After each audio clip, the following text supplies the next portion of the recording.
जिस तरह रमज़ान की आखिर की 10 ताक रातें हैं वो रातें हैं जो सबसे अफजल हैं, इसी तरह ये जो 10 दिन हैं अल्लाह सुब्हाना ताला की नज़र में सबसे अफजल तरीन दिनों में इनका शुमार होता है। इन 10 दिनों के अंदर हमें कोशिश ही करनी चाहिए कि हम अपने रोज़े रखें। आपकी अपनी रूटीन कैसी होती है? मेरी रूटीन, मैं रोज़े किस तरह से आप जी मैं अल्हम्दुलिल्लाह रोज़े ज़रूर रखती हूँ। इन दिनों पूरी कोशिश होती है कि मैं रोज़े रखूँ।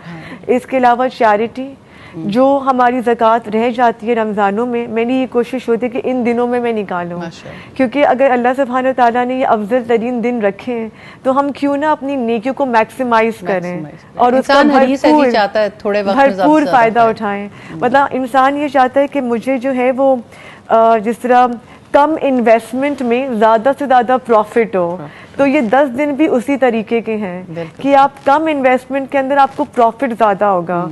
अगर मैं कभी सुन्नतें नहीं पढ़ती हूँ तो मेरी ये कोशिश होती है कि इन 10 दिनों में मैं सुन्नतें भी पढ़ूँ, एक्स्ट्रा नवाफिल भी पढ़ूँ, और मैं बच्चों को, अपने बच्चों को कुर्बानी का जो ट्रू मीनिंग है वो उनको कम्युनिकेट करने की इस तरह कोशिश करती हूँ कि हज़रत इब्राहीम अलैहिस्सलाम ने जो कुर्बानी की, हम एक माँ के लिए सबसे ज़्यादा इम्पोर्टेंट चीज़ क्या होती है? उसकी औलाद। तो ये अल्लाह तबारक ताला का टेस्ट था कि तुम अपनी सबसे ज़्यादा पसंदीदा चीज़ की कुर्बानी कर सकते हो कि नहीं।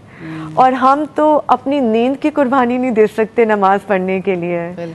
तो ये कुर्बानी और सैक्रिफाइस ही अल्लाह सुब्हानहू ताला ने हमें कम्युनिकेट किया हज़रत इब्राहीम अलैहिस्सलाम के थ्रू कि प्रायोरिटी क्या है, रब प्रायोरिटी है या दुनिया प्रायोरिटी है।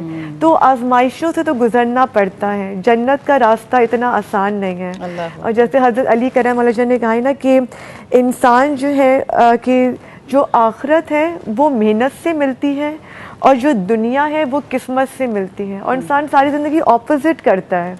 हम आखिरत के लिए मेहनत नहीं करते, हम दुनिया के लिए मेहनत करते हैं, जबकि it should be the other way round. तो इन 10 दिनों के अंदर हमको कोशिश करनी चाहिए कि हम अपनी जितनी ज़्यादा नेकियां कर सकें, और जिस तरह सासा ने कहा कि अस्कार में अपने आप को इंडल्ज रखें, तो जो हाजी वहाँ पे जिस पूरे प्रोसेस से गुजर रहे होते हैं, हम भी उसी हिसार में रह सकते हैं, उन्हीं की तरह रह सकते हैं। तो क्या पता कि एक तरीके से हमें उतना ही रिवॉर्ड मिल जाए जो हज करने वाले लोगों को मिले।